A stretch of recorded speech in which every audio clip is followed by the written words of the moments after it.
Hi hello welcome to N9 media. ముస్లిం పురుషులు ఎన్ని పెళ్లిళ్ళు చేసుకోవచ్చు సాధారణంగా? ఇది చాలా మంది మధ్య వచ్చే ప్రశ్న. ఆ కథ ఏంటో ఈ వీడియోలో చూద్దాం. ఉత్తరప్రదేశ్ రాష్ట్రానికి చెందిన పర్ఖన్కు పెళ్ళైంది. ఆ విషయాన్ని దాచి మరో అమ్మాయిని అతను పెళ్లి చేసుకున్నాడు. అతను ఒక ముస్లిం. ఆ మహిళలు ఇద్దరు కూడా ముస్లింలే. రెండో భార్య కోర్టును ఆశ్రయించింది. తన భర్తకు ముందే పెళ్ళైన విషయం తనకు తెలియదని, ఆ విషయాన్ని దాచి తనను పెళ్లి చేసుకున్నాడని ఆమె వివరించింది. తన పెళ్లిని రద్దు చేయాలని కోరుకుంది. కేసు అలహాబాద్ హైకోర్టు దాకా చేరింది. 2020లో మొదలైన కేసుకు సంబంధించి ఇటీవల హైకోర్టు తీర్పు వెలువడింది. ఇంతకీ ఏమని అంటే, ఆ పెళ్లిని రద్దు చేయలేమని, ఫర్ఖాన్కు ఇద్దరు భార్యలే అవుతారని కోర్టు పేర్కొంది. ఇంతకీ ఎందుకు అనుకుంటున్నారు? ముస్లిం చట్టాల ప్రకారం భార్యల్ని సమానంగా సౌకర్యవంతంగా చూసుకున్నంత కాలం ఓ ముస్లిం పురుషుడు 4 పెళ్లిల వరకు చేసుకోవచ్చట. వారి పెళ్లి ఆ చట్టాల ప్రకారమే జరిగింది. వారి పెళ్లికి అధికారిక అర్హత ఉంది కాబట్టి ఆ పెళ్లిని తాము రద్దు చేయలేమని హైకోర్టు పేర్కొంది. ముస్లింల బహుభార్యత్వానికి చారిత్రక కారణం ఉందని, వారి సాంస్కృతిక అంశాలను షరియత్ చట్టం 1937 ప్రకారమే విచారించాలని తెలిపింది.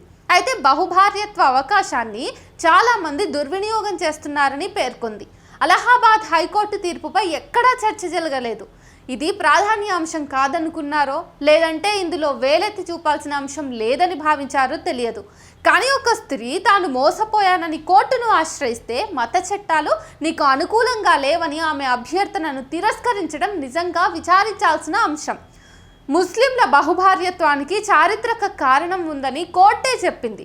కానీ ఇవాళ ఆ అవసరం ఉందా లేదా అని కోర్టు తేల్చలేదు.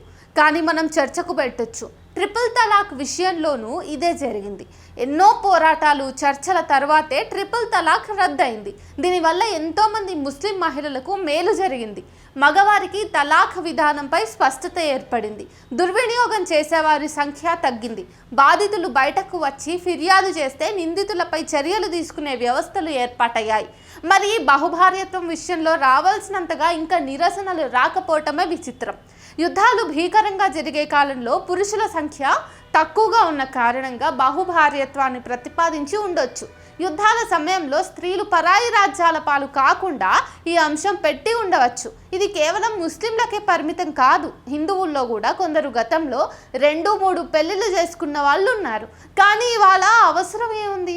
బహుభార్యత్వం కారణంగా స్త్రీల యొక్క మనోవేదన, గౌరవభంగం, పిల్లలకు సామాజికంగా ఇబ్బందులు, దాయాదుల గొడవలు మినహా నిజంగా ఒనగూరే ప్రయోజనం ఏముంది చెప్పండి?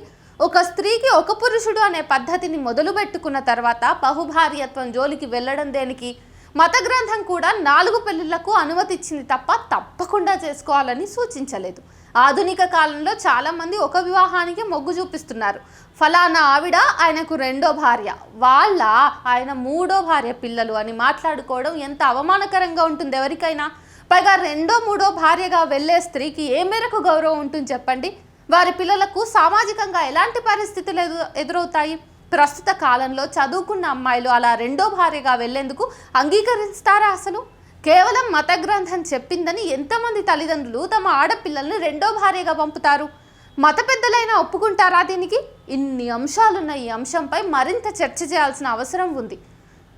అయితే మీకు ఒక డిస్క్లైమర్ ఏంటంటే, ఉమ్మడి పౌరస్మృతి యూనియన్ సివిల్ కోడ్ అమల్లోకి తేవడమే ఈ సమస్యలకు పరిష్కారం అనే ముక్తాయింపుకు మాత్రం మీరు రాకండి.